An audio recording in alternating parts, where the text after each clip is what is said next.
Vamos lembrar um pouco do passado? No Brasil de 1990, uma em cada 5 crianças e adolescentes estava fora da escola. Uma em cada 10, entre 10 e 18 anos, não estava alfabetizada. A cada 1.000 bebês nascidos vivos no país naquele ano, quase 50 não chegavam a completar um ano. E quase 8 milhões de crianças e adolescentes de até 15 anos eram submetidas ao trabalho infantil.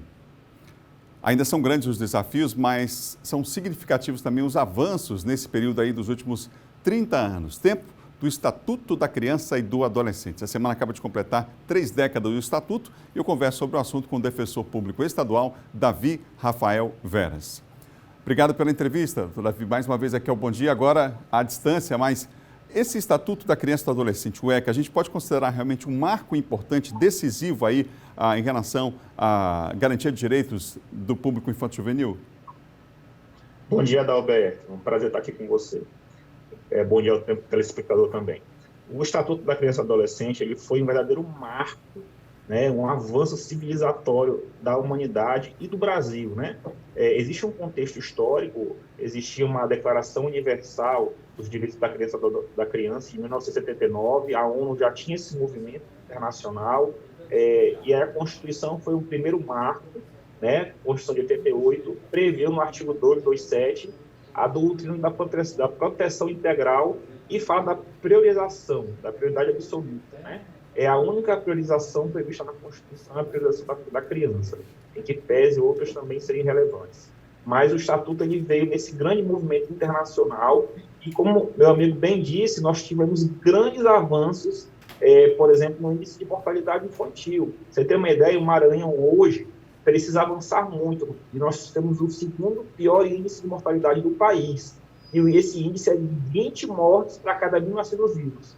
E você vê que naquela época era de 50, era a média nacional. E hoje o Maranhão está em segundo lugar com 20. Então nós temos vários avanços em vários setores. O Estatuto ele vem sendo atualizado nesse período. Você tem uma ideia, em pouco mais de 10 anos nós tivemos 10 novas leis que atualizaram o Estatuto, ou seja, esse esforço de manter essa lei sempre atual ao seu tempo, lei como, por exemplo, a lei que desincentiva a agressão à criança, a lei do Nino Bernard, o marco legal da primeira infância, né?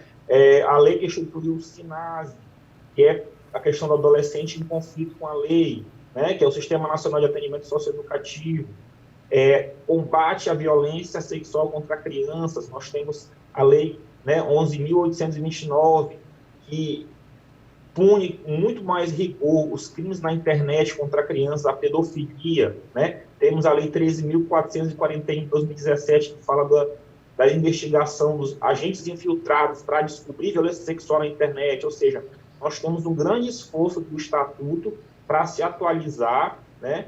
Nós temos, sim, muito que avançar, mas de muito mais longe já viemos. Agora, conversa aqui com o defensor Davi Rafael Veras, que é defensor do Núcleo de Defesa da Criança e do Adolescente, sobre os 30 anos do ECA. São vários os desafios. Um deles, inclusive, é vencer o que eu chamo de preconceito até da sociedade, ou muitas vezes preconceito até por falta de informação, de que esse estatuto é um estatuto que apenas garante direitos à população infanto-juvenil. Mas é preciso lembrar que existem deveres também, quanto, por exemplo, à situação de envolvimento da população infanto-juvenil com algum ato infracional, enfim. Muitas das vezes há esse equívoco das pessoas de achar, mas protege, né, esse público apenas. Isso não é verdade, não é?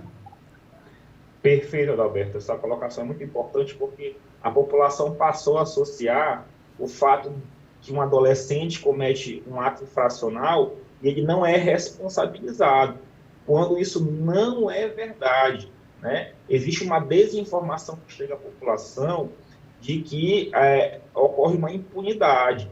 O que, na verdade, acontece é que o sistema precisa avançar para dar a resposta adequada que o Estatuto prevê para esse adolescente, a responsabilização adequada à sua condição, né, de pessoa em desenvolvimento, adequada ao grau da violência que esse adolescente cometeu, mas que tenha, sobretudo, um viés pedagógico para que possa orientar esse adolescente a mudar de postura.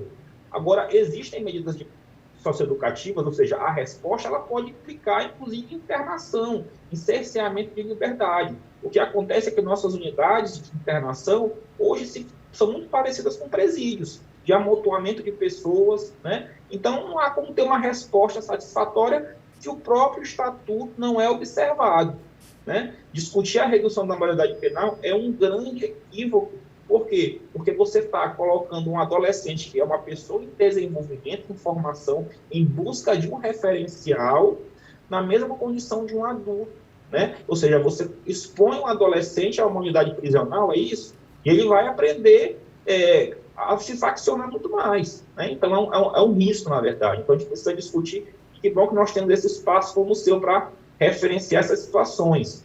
O Estatuto, ele realmente, um dos principais avanços dele, uma das principais entradas hoje é a sua efetivação, né? E essa efetivação, quando a gente fala, Adalberto, não é só a efetivação do poder público. A sociedade precisa tomar o seu protagonismo necessário, porque ela também tem o dever de proteger crianças e adolescentes. E como é que se faz isso, meu amigo? Quando a gente visualiza uma violação e não faz nada, quando a gente sabe de uma violência sexual e não denuncia, a gente está sendo conivente. E isso é uma falta de um dever previsto tanto na Constituição quanto no Estatuto, que diz ser dever da família, da sociedade e do Estado a proteção e garantia de direitos de crianças e adolescentes. Existem algumas violações que, principalmente aqui na nossa região, no Nordeste, são naturalizadas. Entre elas, o trabalho infantil, né? A gente vê isso muito, inclusive, aqui no nosso estado, inclusive, aqui no Maranhão, no interior do estado, enfim, achando que, mas é normal, não faz mal nenhum colocar uma criança para trabalhar. E a gente sempre lembra que criança não trabalha, criança dá trabalho e é para ser assim mesmo. Eu queria que o senhor falasse sobre esse aspecto do Maranhão, nesses 30 anos do ECA, assim, esse desafio que nós temos aí de resolver essa questão. Nós temos, na verdade, esse desafio que é um desafio histórico, né? Ele envolve questões sociais, né, de pobreza, e que nós precisamos sim enfrentar. Uma delas é essa questão da violência sexual, que é aquele sentimento de empoderamento, né, sobre a menina, e também a questão do trabalho infantil, essa banalização, e às vezes um discurso, Adalberto, que vai para a sociedade para dizer o seguinte: é muito melhor estar trabalhando do que estar fazendo coisa errada. Não, não é para ser nenhum e nem outro. O trabalho infantil, ele impede o desenvolvimento. O brincar é uma etapa fundamental no desenvolvimento psicológico e na formação de uma criança. Tanto é que nós temos uma importante atualização do Estatuto, que é o Marco Legal da Primeira Infância, Lei 13.257, que fala que nesse primeiro tempo de formação, qualquer violação causa danos para toda a vida.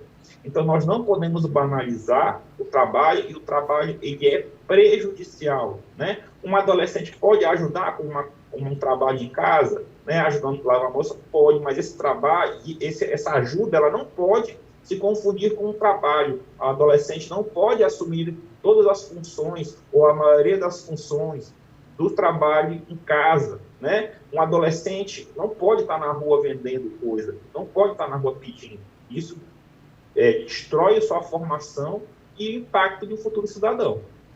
Quero agradecer ao defensor Davi Rafael Veras, defensor do Núcleo de Defesa da Criança e do Adolescente, participar aqui discutindo o ECA. É claro que teríamos muito mais assuntos aí a tratar, a própria questão da exploração sexual, enfim, entre outros assuntos, mas quero agradecer pelas reflexões, pelas informações também. Muito obrigado. A gente agradece, meu amigo. Prazer estar com você.